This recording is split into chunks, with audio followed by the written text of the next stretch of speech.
Alright everyone, it's time for Occult Literature, video number 414, Chassidism, also known as Hasidic Judaism. Link in the description to my edition of this work on Amazon, and you can get a copy there, also pin it at the top if you're watching on YouTube.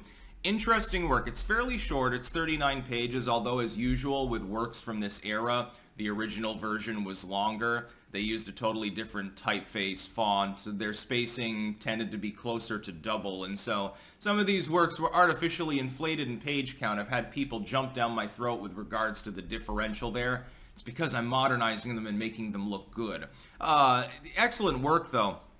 It talks a little bit about Hasidic Judaism, its founding, some of its mystic tenets, actually, which are, those are the reason that I chose to edit this particular work, because it delves into some of the mystic sayings and beliefs with regards to song, with regards to elements of Judaism in general, because of course this interpretation differs from certain other versions of Judaism.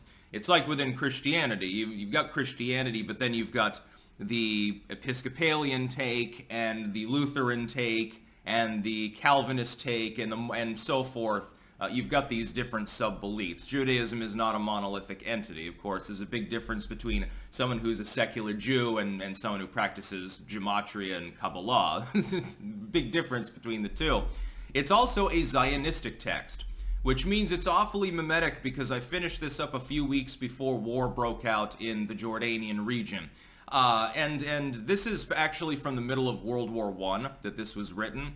And so, sign of the times mode, they're talking about, the last passage here effectively is about the degeneration of mankind into war. People were seeing fully mechanized warfare for the first time and getting pictures from the trenches, and it just wasn't pretty. And a lot of people thought that the end was inevitably coming. Humans had developed monstrosities, and and battle had gone from the romanticist sort of concept of brave men standing, side by side with their muskets and slowly marching. And they were gentlemen, by the way, so once the enemy turned around, they stopped firing. Of course, it's never a massacre. But now they just basically munched people up with bulldozers and tanks and stuff like that and chopped them down with machine guns, and it was considered very degenerated compared to the proud and gentlemanly wars of the past. Again, Romanticism does creep back in again around the early 20th century for some socio-political purposes.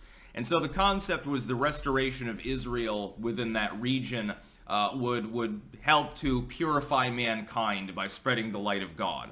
And this is a purely Judaistic work, so this isn't an interpretation by a Christian movement, by someone who endorses that side of modern-day Christendom. This is actually written by someone who is a Hasidic Jew. And so it is partially a political tract, talking about what ended up happening not that long afterwards, which was you do get a revivalistic sort of sentiment among some individuals that should be done, leading to the creation of the Mandate of Palestine by the British, and so forth. Prior to that, actually leading to the expulsion of Jews from certain European nations into that general region, including from Germany for a time. So it's a good work.